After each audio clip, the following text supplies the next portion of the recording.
If your digital note-taking system looks like a chaotic mess, then this video is for you, because so does mine.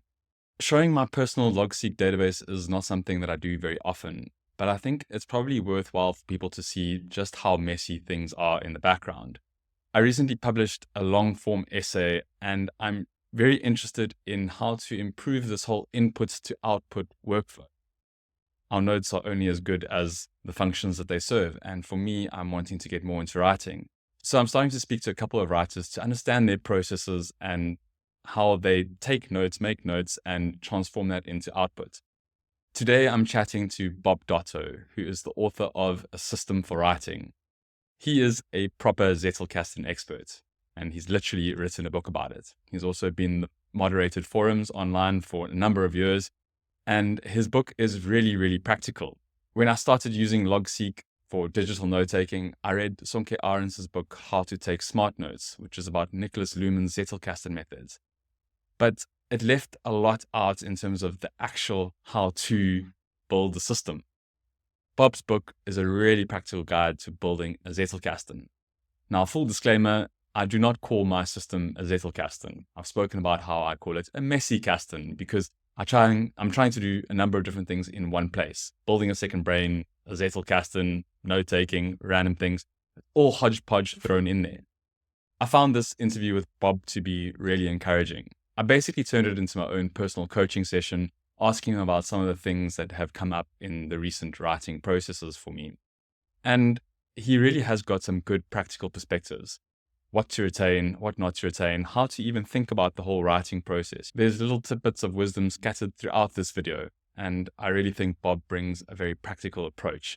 I've linked to his book in the notes below, and I hope you enjoy the discussion. I put a note in my preparation, which was like, the year is 2020. Bob Doto releases his book ahead of Sonke Arends's like How to Take Smart Notes. And I feel like the world would be a very different place, like a lot less confused and a lot less, like the whole thing about literature notes and reference notes and fleeting notes. Like, I feel like your book has really simplified this for a lot of people. I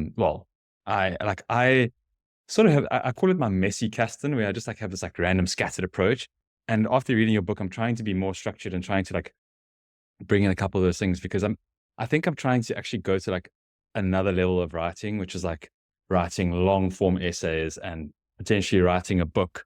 And it's very different to writing like short form essays.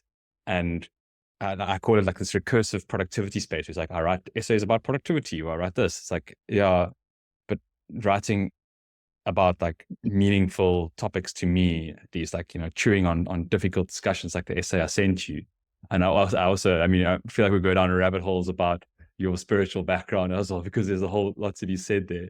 But yeah, I think so that the transition to like much longer form writing and needing to be a bit more structured about it, I feel like your book does a really good job of putting in really actionable steps. I mean, those summaries at the end of every chapter are, I don't know why every book doesn't do that, but yeah. But I saw something that you said the other day about Sonke Arendts and something around the confusion there. So maybe just to speak to that before we get into it, because like the other thing is I've got like a lot of questions. Like there's a couple of ways we could go down. This is almost one way I'm like, I show you how I'm doing things, and I don't do this very often on the channel because I'm so scared of like potentially showing some random personal notes. But like I've just decided to stuff it. I'm going to risk it. And because I've got so many notes, but maybe we'll get into that just now. But like, I just wanted to chat to the Sonke Arendts discussion and the timing of your book. Yeah. So Sonke Arendts is a really interesting case because the book is very useful, very valuable. And it obviously has been very helpful and informative for a lot of people. Like that is the gateway drug for Zettelkasten, that type things. People come across that book and that's where they enter, and then they often come out of it with a lot of questions. Part of that, as I understand it, because I've talked to a few people who read it in German, like first, like they were German speaking and they saw the book and read it in German. And it seems to be less confusing in German than it is for the English speaking audience. In part, that's due to how terms like literature note and fleeting note are rendered in English. Like in English, in German, those, as I understand it, those read more like descriptors. Like, a literature note, like, not a literature note as a thing, but a note that you take while reading. And Mm, rather than saying every time a note you take while reading, or a note you take while reading in order to get XYZ on paper. So he just calls it a literature note, or a fleeting note for something else. In English, these read more like objects, like a very distinct object. Now, there's a reason why that's the case, and part of that is because Nicholas Luhmann took very distinct kinds of notes. He did take a literature note, he just didn't call it that.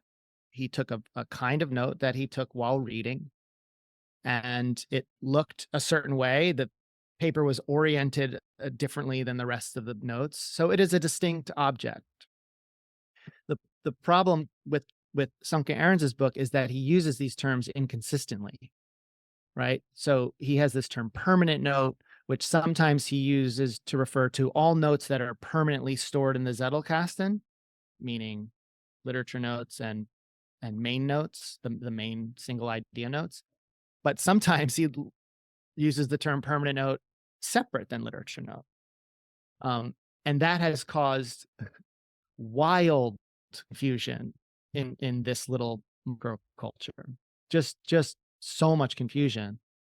Um, and the fact that, as far as I could tell, he really didn't go out of his way to help people figure that out, just perpetuated it. In that little the tweet you're referring to, I talk about what happened. You have inconsistencies in Aaron's, you have but you also have people who aren't rereading it. Like, I read Aaron's like 6 times. I read that book because I really wanted to understand mm, what he was saying and see how it related to Nicholas Luhmann's practices, which is pretty mirrored. I mean, Aaron's gets it. It really talks about what Luhmann did. You know, he basically bases it on what Luhmann said, so it's pretty mm. accurate. Um, so, but so people read it once, they're a little confused, but they have a sense. They read an article online, that article got it wrong. They write their own article because that's the world we live in, where everybody writes the articles. And then, it just self perpetuates.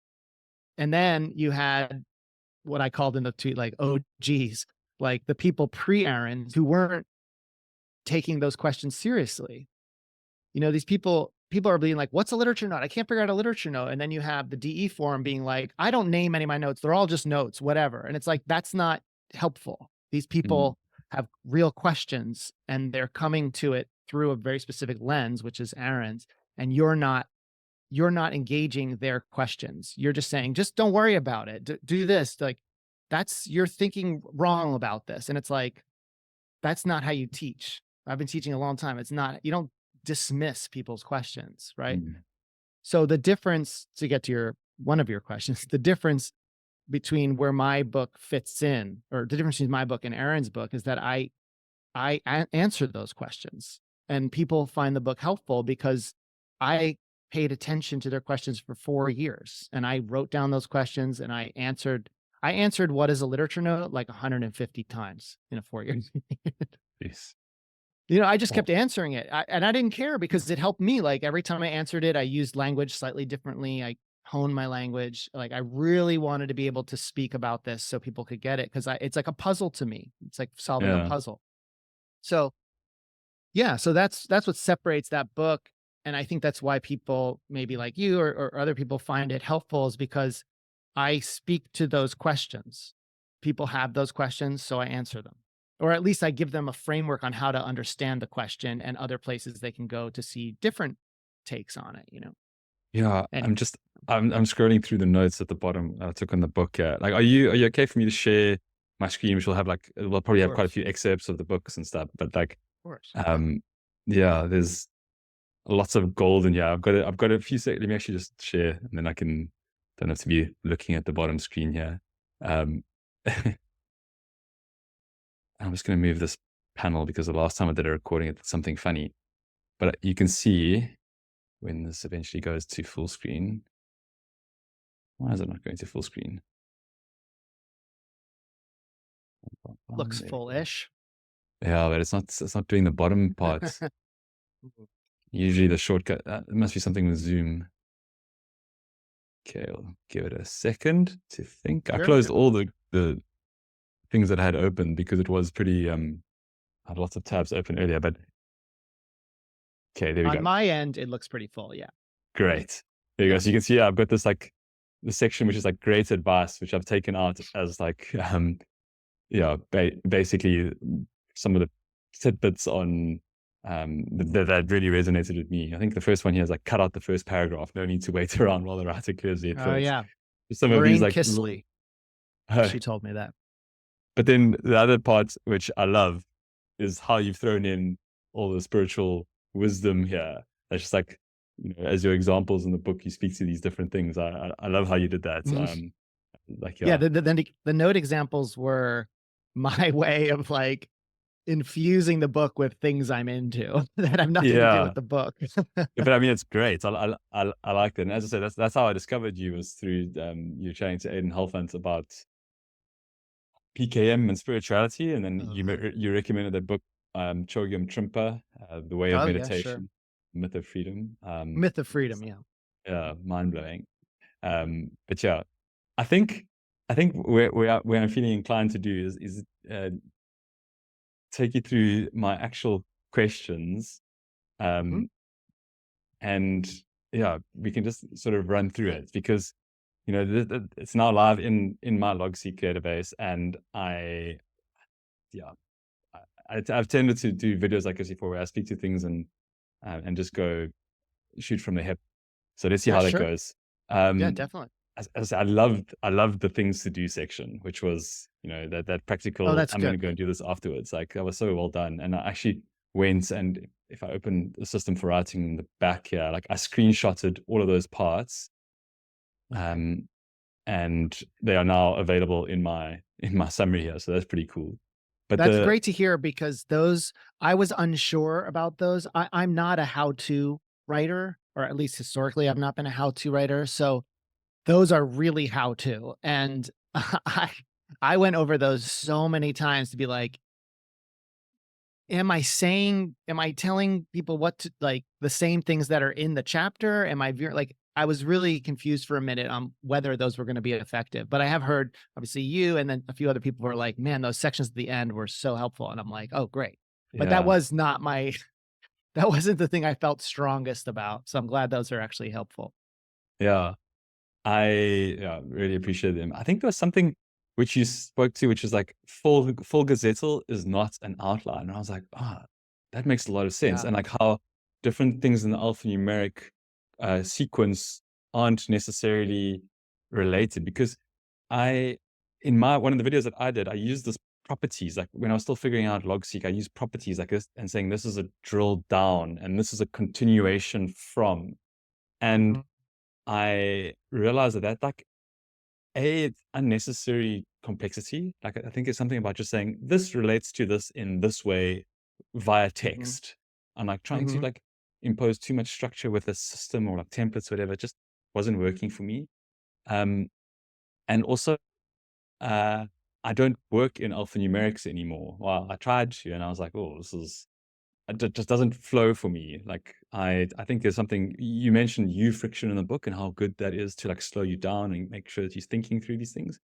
But for me, I have like 1,000 thoughts, and maybe like let's bring up this thing here, like literally thousands of ideas. This is how I really started with Logseq. I just like used to drop ideas in. I had thousands of fleeting notes. At one stage, I had like 300, and I use fleeting notes in the same context as you do, like where it's just like a thought, just like a random pop up, and mhm, I just didn't know what to do with them. And then I started building what I called scratch pads, but I think, most people will know of as MOCs. So if I just scroll down here now, like here's my one on productivity and PKM. Um, mhm, and I just started dropping all those notes into these pages. So the beauty of Logseq for me versus Obsidian native is that it's like the outliner just being able to drag and drop things and move them across and then reshuffle them really, really helped. But like mhm, what your book encouraged me to do is to think more about structural notes in between. So for instance, like, you know, this effective strategies for personal knowledge management. is only as a result of reading a book, to say, like, actually go and spend some time reading those things. But I initially didn't like that. And maybe, yeah, I'm sorry, I'm jumping around so much here, but I think Hmm. that's okay. Um, and it was because of this example here, notes on life Hmm. design, where initially all of these were separate notes, as in separate pages in Obsidian, as they would be, or like in Logseq. But then I wanted to be able to access them all at one time and like be able to scroll through them and read them.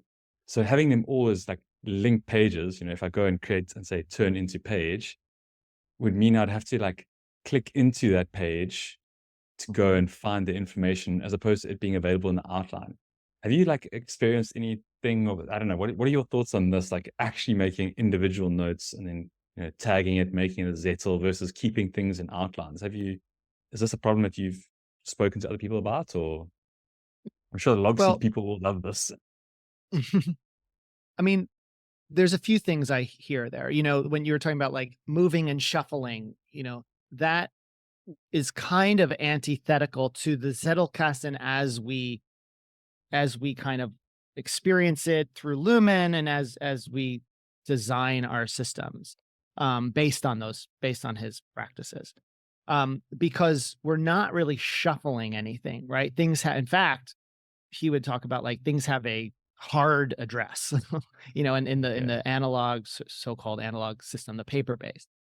Um, what that allows for is it allows you to not it forces you to think about things in particular contexts, like in the context it was captured. So if I have a note and it was written in light of another note, it has an address that shows that relationship. So when I go back to that note, even from a different entry point, like maybe I'm thinking about something else, but it brings me to this idea that was captured in different contexts. I have to at least see that note in its context first. It doesn't mean I have to stick with that, but it gives me something kind of like to start with. Mm. Um, the other thing that happens in a Zettelkasten, see, a Zettelkasten is like it's like a very simple container that has somewhat strict rules. And that combination between simplicity and strictness make for a very potent environment, like learning, writing environment. And Mm. and what I mean by that is that we don't structure, you're talking about like outlining and stuff. We're not structuring our ideas in when I talk about Fogelzettel's on an outline, we're not structuring ideas in hierarchically, like, oh, this idea should come here, because it's a broader concept. And I don't want, I want to get into the granular minutia detail later. So I'm going to take this note and put it at the top. Inside the Zettelkasten's main compartment where all the single idea notes exist, that isn't happening. We're just showing that there is a relationship. I often say we're just showing there is a relationship, not the quality of that relationship. Mm. That outlining happens later, after the fact, when I say, okay, now I want to actually see what's happening here. I want to follow this train of thought in this one direction, or I want to write this paper. That's when I pull things out and I say, okay, now let's reorganize stuff in a way that is conducive to what I want to do, makes sense, or, you Yeah. know, is disjunctive, intentionally disjunctive, or purposefully coherent, whatever you want to do with it. So we keep those separate because otherwise it becomes messy. That's where mess happens when we're going in there and being like, this should go here now and this should go there. And it's like, no, no, no. That's a lot of notes to be this should go here nowing about, right? Yeah. We take out a section of those and we leave them in there the way they are, but we mirror them elsewhere in another document or whatever. And that's where we start to say, okay, now how do these ideas really work together? What can I say about them, etc. So it would be very correct to say that I don't actually have a Zettelkasten. I've got something which is a bit of a Zettelkasten monster morph. Like, Yeah, I mean, you can lay it on thick. I really don't mind, because I love this. Like, it works for me, but I think I'm just looking at ways to like improve how I work with it, because yeah, I'm not really too worried about like the lumen, or sure. being what's it, um bound to the lumen approach. I'm just Sure. like trying to think about like working with outlines and linked notes and all of these things. I mean, look, Lumen wasn't bound to the Lumen approach either. I mean, Yeah. Lumen shifted things, and there's the famous case where he started a new Zettelkasten, and a few years in, he restarted it. He we get the sense that he kind of added some alphanumerics that he hadn't planned on later, as he had different kinds of notes he wanted to get in there somehow. Like, he it's his Mm. own system. He wasn't like he has his experience of Zettelkasten has literally nothing to do with contemporary approaches to this stuff. There Yeah. was no like internet, obviously, at least not till he was almost dead. There's no sense of I'm creating something for the world and I'm going to monetize it. Like, that is completely Yeah. absent. So he doesn't have to create a foolproof system. He doesn't have to create a system without holes because he has memory. He can change things as he goes and be like, all right, this diverts from what I've been doing, but when I'll remember it. I'll know Okay. why I did it. So that's just to like, because a lot of people think that he kind of invented this system in like a cube, like a soundproof room, and then came out and was like, "Here now beginneth the system." It's Yeah. like, no, he had basic ideas, and it seems to be like he had a basic sense, and he built it as he went. So it has to function for you as it functioned for him. If anything, if you want to follow anything from Lumen, it's like create a system that works for you, Yeah. right? Um, Exactly. so, but I've been this way my whole life. Like, I like constraints. I like to work within constraints, and I like to work within very simple, basic constraints and basic principles because I like that sort of framing, but I also like it to be simple enough where I can push out of it and break it if I need to. So it's Mm. not like if I change one thing, the whole, like all this domino effect of collapse of little granular intersystems and everything all falls apart. Like, I don't like that. I like broad general principles, broad general systems, which is what I try to present in the book. Because in that there's room to play. Right. So, Yeah. with regards to what you're doing, I obviously don't know exactly what you're doing because I haven't seen it and I'm not you. So I'm not living this system like you are. But there are, if I were looking at it, if someone's like, is this a Zettelkasten? I would be looking for what are the principles you're doing? What are the procedures you're taking to turn one thing into another? Mm. Um, and are you are you creating these different distinct components?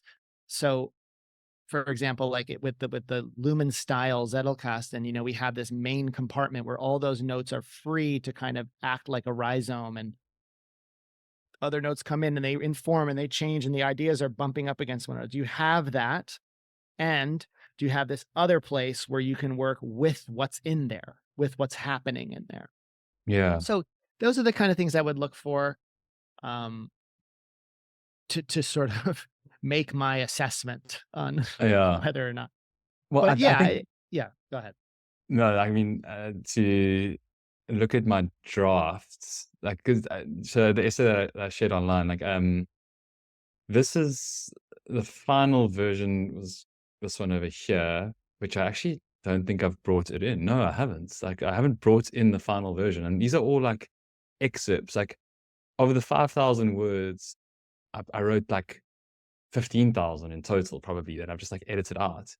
And I did that in a number of different places. So, for instance, like I've got like a couple of edits that are in Logseq, and then I've got a whole bunch of things that are um, in Google Drive, just because I needed to collaborate and get feedback. Well, I wanted to collaborate and get feedback from people on that. Um, so it's like I realized like very quickly there's a sprawl of information, and I I guess maybe these are separate things, which is like I've got all these little notes, and then I aggregate them into an essay and I get feedback. But now I'm like wanting to preserve feedback and wanting to preserve comments, and I think the best approach, which I haven't actually gone and done yet, but it seems like this is what you might recommend, is to take some of those essay things and then convert those into Zettels, to like bring them back into the system and curate them a little bit more. which requires me to slow down and not speed up ahead. So I think like it's something about slowing down and bringing in friction into your process. Um, Yeah. yeah, thoughts Yeah. on. Yeah, I mean, the one of the reasons why I like PKM and Zettelkasten stuff is because inevitably at some point you're going to get to, sometimes rather quickly, you're going to get to a discussion that actually has nothing to do with like the procedures and friction and stuff, and get to like the psychological makeup of the Mm, person, right? Because there's the question I would ask is like, why? Why do you feel like you need to capture the comments? Like I had over a dozen beta readers, and I kept their comments on. Like they sent me, like when I wrote the book, I had beta readers, and they would comment on certain things I wanted them to comment on, and I used those comments for the book. But I never saved them. Like I did, I saved them. Like I saved them in the sense that I took them, but I don't import them into the Zettelkasten because their job is done. yeah, Their function is complete. Um, and so if you or anyone else is really like, I really want to get these comments in, I really want to get them into my notes, I would say, well, why? What's the function? What are you hoping to gain from them? And if it's important, then sure, figure out a procedure or system or a method that like allows you to do that relatively mm, easily. And if it's not that important, you can always just keep them like put them in a folder, and yeah, then they're there if you ever need it. It's kind of like the thing like you're going through your room and saying, should I keep this? Should I not keep this? And you're like, I haven't looked at this object in 10 years, but some reason I think tomorrow I'm going to need it. So I just put it back on the shelf. I do this yeah, over and over and over again. At some point you could be like, I bet if I took this object and removed it, I'd never think about it. And yeah. that's okay. So Mary Kondo, going Mary Kondo on your notes as yeah, you're does it running. bring, well, yeah, bring me joy.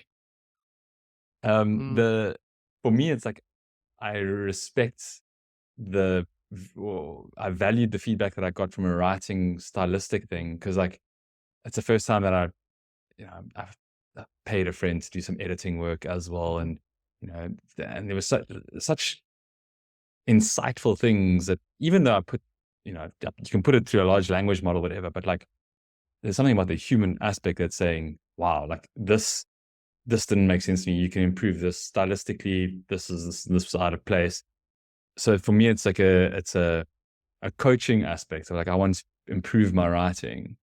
Yeah. Um, yeah, So, like, when I think about if I should put something like that in my Zettelkasten or not, the question I tend to ask myself, not like I don't sit there and formally interview myself, but the question that comes to mind somewhere in my brain is, do I want this?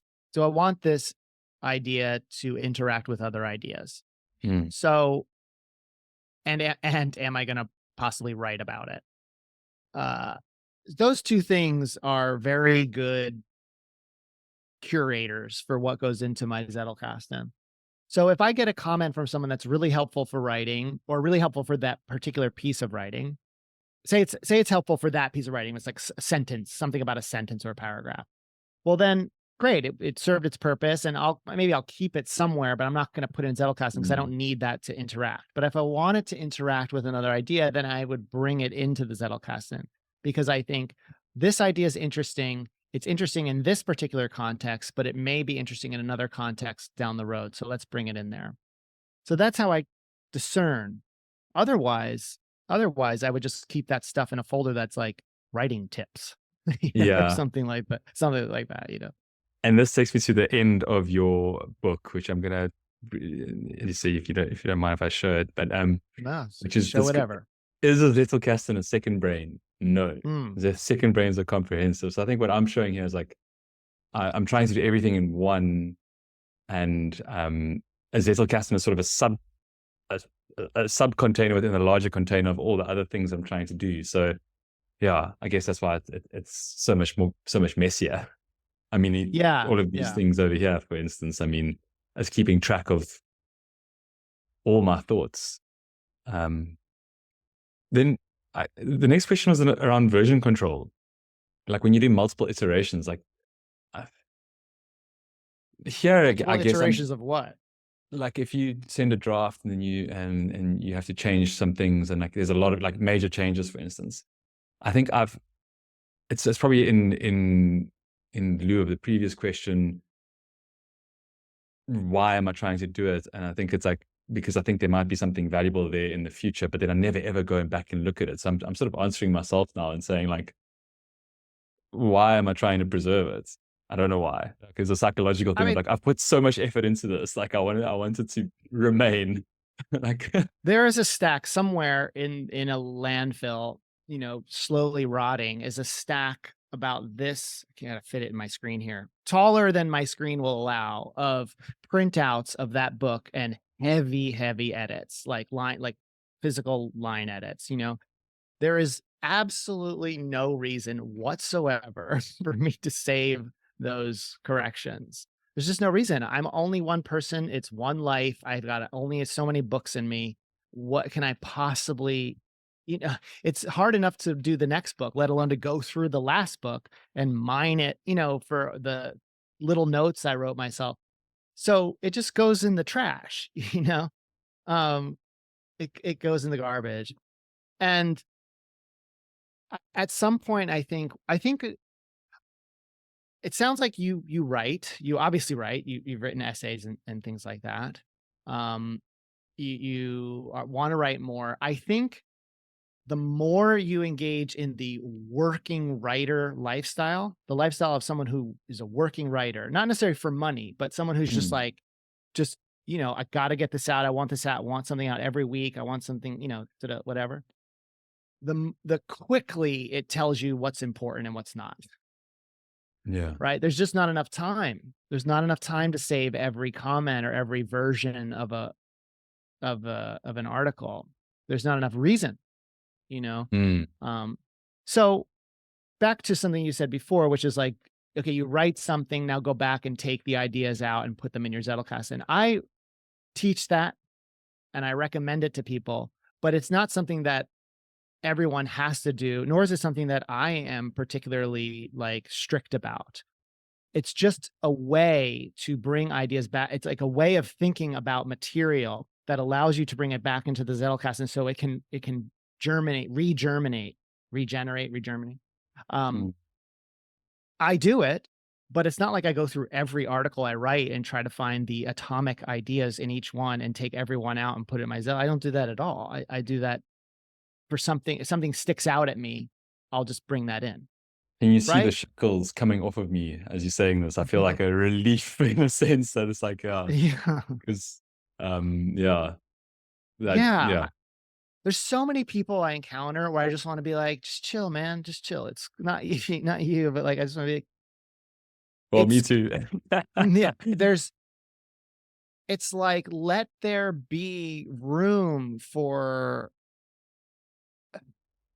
imperfection. Let there be room for forgetting things. Let there be room for, uh, losing a note. Let there be room for that. Like, all of that, if you're a writer and a thinker, all of that is grist for the mill, you Mm, know?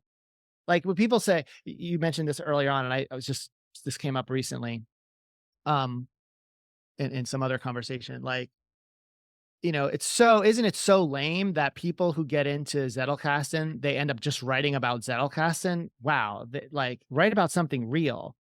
And I'm like, it doesn't matter the topic. You can write about gardening, you can write about the dung beetle. If you are human and you take a human approach to your subject, it doesn't matter the subject. It doesn't matter if you stop writing about spirituality and write about Zettelkasten the rest of your life. Eventually, that stuff is going to filter in, you mm. know? Um, The reason I thought that like, I could say that is yeah. because you've written about other topics previously. So I'm like, I've got like a respect for your writing because of that, interestingly enough. So Yeah. yeah, maybe Yeah. I mean, I that's a write, mindset shift for me. yeah, involve yourself in things that are really exciting and interesting to you. Zettelkasten and PCAM to a lesser extent, but part of it is very interesting to me. It taps into all these interesting ideas. It leads me back into books I read 25 years ago that had nothing to do with Zettelkasten, but now take on a new take on new meaning because of this work that I'm doing. And, Mm. um, you know, let yourself just like dig a hole for a while and see what's down there. You might, the hole might just be like technical Zettelkasten, like even this book, getting interested in Zettelkasten pushed me into a style and a realm of writing I had not done really before, which is how-to articles. I never Mm. wrote how-to articles 10 years ago. I never wrote anything like that. But I was writing those 101, like, what is a fleeting note? What is a permanent note? What is a literature note? I was writing these kind of basic how-to 101 things o- as an experiment, even for myself. And that only came about because I was in a community that needed help understanding some stuff. So I said, well, let me try it. Let me see what this kind of writing is. Yeah. And it opened up this whole new world. I mean, I'm really excited about writing these kinds of works, but I never would have done it if I you know, hadn't been involved in Zettelkasten. Yeah. I feel like I've turned it into a little bit of like a coaching session. No, No, it's I'll fine. talk about however you want to talk about it. Yeah. I mean, because I've got some interesting examples here. Maybe, yeah, let's go into this one because I think this part here, this preserving context that I have gone backwards and forwards in this. And I think I actually need to just break out of this because I've tried to preserve context and it sort of just falls apart down the line where you're trying to preserve the thing from its original source, in the sense of a literature note. Sorry, yeah, what a reference note, not a literature note. I'm using the It's okay. Sonke Arendseke. That's all Um, right. but guys like Bohan and interview that I did with Alex Pedia, I don't know how to pronounce his surname. They really like to preserve everything in the daily journal to see the context of what happened on that day and whatever. And Mhm. I think for me, moving things into a separate page, so for instance, into my MOCs, where here, um, and just dropping the link to a day was so freeing. But I still come across it in some other examples in my writing, which is like this one over here. Yeah. So processing observations on other nodes. So I talk to this idea of observation notes, which is sorry, I just clicked the wrong thing. Um, I think it is a bit slower today, but anyways, I talk to this idea of the observation notes as a tag. And I don't know if you can actually see here. So, for instance, this argument here. If I click into it, if I shift click into it, it's going to take me to a conversation that I watched on YouTube, talking where these two people discuss the resurrection of Jesus. And the full context is available if I go and click there. So it's Mhm. preserved. It's preserved in here as comments. But now when I want to use it, it's in the context of apologetics, and it's in that reference of the Bible is not inerrant. But I think I need to just break that whole thing and remove the the link to the original, and yeah, sort of just leave it behind. But part of me is afraid of doing that, and I don't know why. There's a sort of like I want to be able to go see the discussion that I had. Like, it's interesting you say like the context. I immediately go back and I think, oh yes, that was a very interesting discussion, and oh, those two scholars had very different philosophies, and oh, the one guy, despite being um, out of evangelical Christian communities, still had very healthy views of the divine. And I was like, hmm. So that context is all very interesting, but like, if I'm going to write about this, the Bible is not inerrant, then I don't need to have all that context. Well, I don't know. Maybe this is a discussion. What do you think about that? What do I think about what? Whether you should have retain the context of an idea that you took from someone else or that you copied from someone else or brought into your See, this system? is not something I copied. It was a note that I took in observation of what they were saying. So Mhm. it's not like Yeah, it's sure. not a reference, Not a but it quote. was, yeah, it's not a quote, but it was definitely sparked by that conversation. So what I do is in my main notes, which are the main notes in the Zettelkasten, main single-ish idea notes, I, if I any idea that I have that is sort of the spawn of someone else's idea, I just put their idea in there either as a quote or just a reference like a C page, whatever, in so and so's book or something. It just it's there if I need it. I don't Mm, think about it too much. It's just that when I go to write, I need to know if my idea is a rephrasing of this person's idea, in which case I need to give them credit, like cite them, or is my idea just kind of inspired by that person? And I'll decide that at the time of writing. I don't need to do mm, anything with it prior.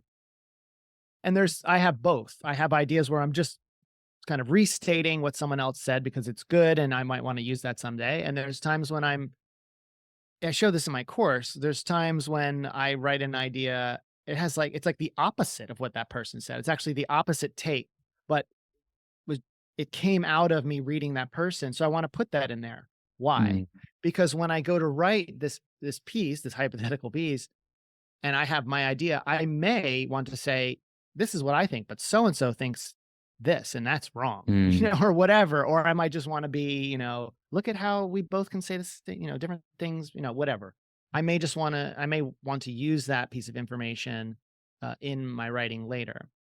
Um, and the whole thing is like, you just don't know. You don't know how you're going to use it. So I make it so that if I want to use it, it's available. But if I don't want to use it, it's not overpowering. I can ignore it, basically. I can ignore it mm. if I need to. So, yeah, simple. Keep Yeah. it simple, keep it clean. Yeah. I think I need to go and simplify this and like actually just use simpler sourcing rather than like using the actual block embed and clicking around. It's not usually this slow when I do this, and I'm wondering if it's just because of the Electron application and the fact that I'm on an online call, whatever. I don't know, but like the clicking is usually much quicker. But yeah, anyways, um, my feeling though, and this is the point here, is that people are too enamored with the structure and like preserving it and like having this like really, I don't know, like, you've described this way. Okay, I'm not going to follow Bob Doto's way because Bob Doto's a writer and he's done, am I pronouncing your surname right? Yeah, Or, that's actually uh, you're probably one of the first people who's pronounced it right. uh, Yeah. oh, great. Um, yeah, he's got authority and I can trust his approach. And, oh, but then I come up against this thing, but Bob said I must do it this way. And I feel like I just want to break out of that and be like, huh, I'm needing to find ways that serve me. And I guess this is part of my process in like you say, when you actually start writing a lot, these things will start coming out. And I think I just haven't been working with my notes in a material way in the last few years. I've just been writing new things and writing this and not going back. There's not been like a revision of going through my notes in a discipline of, producing outputs. I sort of think I'm a little bit rebellious if I say I want to write an essay every month, and I'll be like, nope, I won't do it. So I think that practice is what really makes it the system sustainable. Yeah, I mean, most people I know, including me, Mm, have grand ideas about I'm going to do X this many times a month, and it usually doesn't work out that way. Or the things that I've done really consistently were things that I didn't intend for them to be consistently. It's just mm, something about that thing, the relationship between yield and effort, like what I got out of it versus, in relationship to what I did to get that, it just matched. So I just kept doing it. I write a lot because I really, really, really enjoy writing. I write the mm, second I wake up, 6 a.m. It's not a discipline. I love doing I pick up my phone and I'm "Bup, bup, bup, bup, bup, bup, bup," my brain is just, like, going. That's just who I am. mm, There's so many people who aren't that. Um, so, yeah, it's like if you if writing is something that like, helps you do something, writing's how I think. I like to write it down and see it and, really mess with it kind of external, then that's why I do it a lot because I like to think. mm. So therefore I like to write. Yeah. Um, I like to talk. Mm. So I talk aloud. I talk aloud in my apartment all the time. I interview myself to hear my ideas outside of myself. I say, like, if I'm trying to figure out something, I'll start like saying it aloud. No one's here. I can't even imagine if someone had a recorder in here what they'd hear. But you know, I Yeah. like to externalize things, get them out so I can see and hear them. So yeah. I I feel like I'm gonna stop sharing my screen now because there's like, there's many different things. I've only got 5 minutes left, and I want to respect your time. Um, and the the other set of questions that I just wanted to get a bit more background on from you as on a personal capacity is like your spiritual background, Hmm. because you clearly got a lot of interesting and diverse experiences. Hmm. And yeah, I've appreciated your writing and your suggestions. So maybe to give you the opportunity to, if you had to give one, if there had to be one takeaway from this conversation, maybe, or your book, like what you would encourage a budding young writer, um, where they can find more information. Because you mentioned you got a course, and I saw from your website that you've also got a course that's starting in the winter in the US. And Yes. then, yeah, from my selfishly, from a personal capacity, where you find yourself spiritually at the moment. Which one? So what am I asking? What's my question? What's the question? Where can they Um, find out about my book?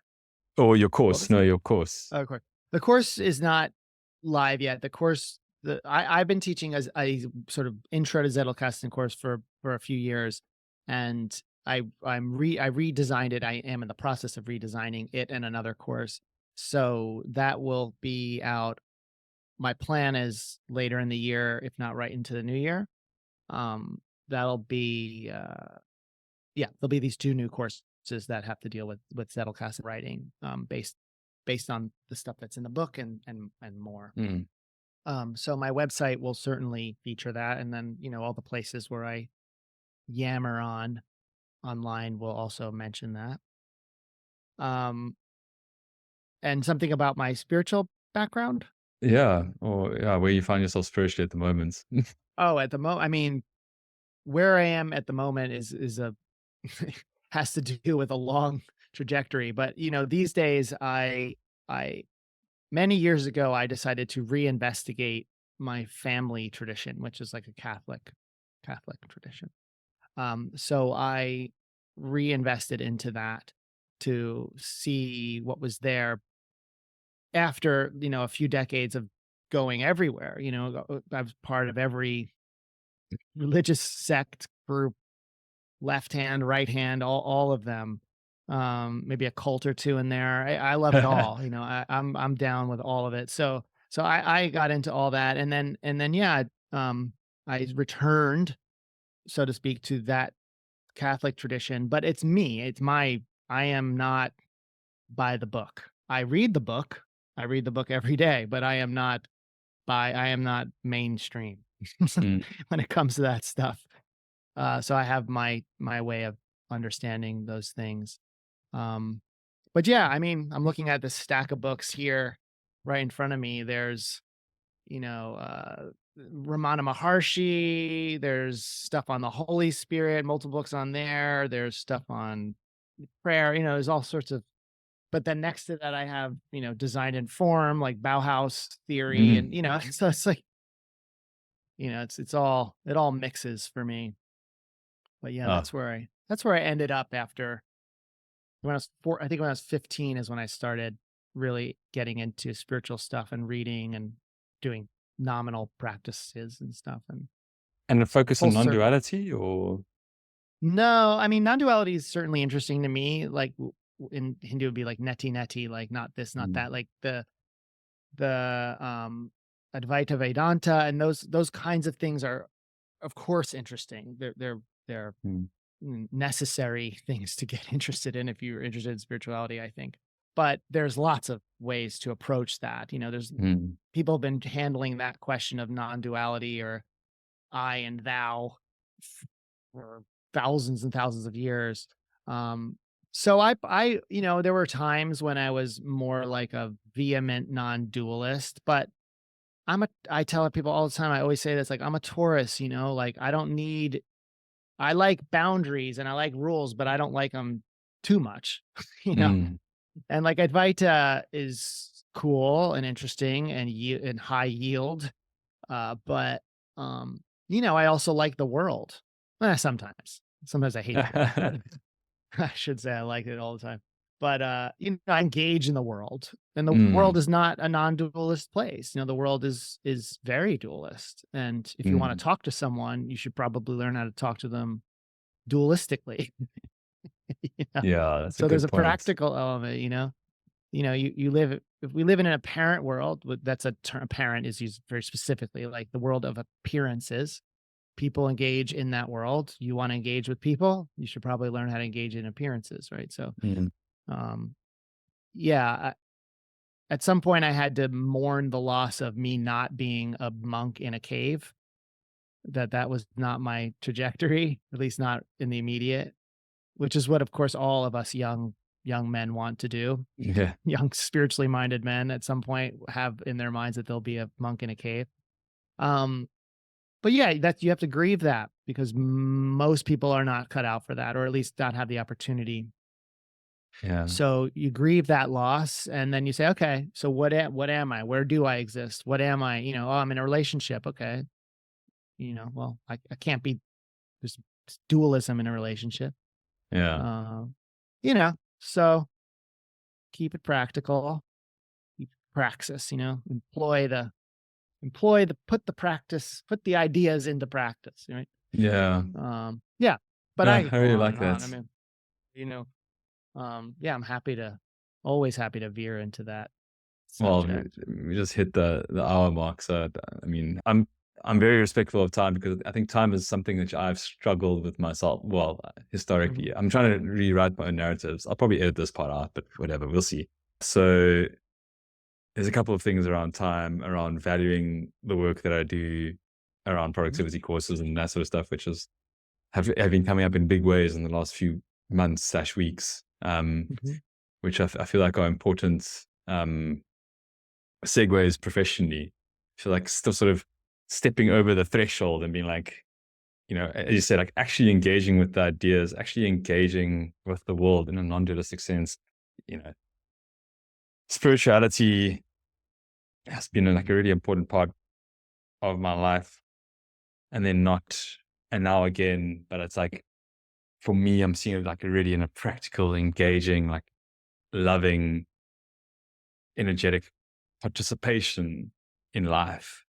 uh-huh, Um, but that also means valuing what I do and not like having bad narratives about it. So yeah, mhm, I'm definitely gonna cut this yeah, part out. So if you watched all the way to the end, thank you so much for watching. As you can see, I didn't cut certain parts out because I'm also using this as an opportunity to explore just being more of my authentic self and bringing more of my journey to the channel, I guess. So I really appreciate you watching all the way to the end. I hope this also gives you some encouragement that you don't have to have a perfect system and that you found some value in Bob's perspectives. Just a reminder that his book is linked below and it really is a valuable intro to the Zettelkasten writing system. As always, thank you so much for watching and I'll hopefully see you in the next one. Cheers.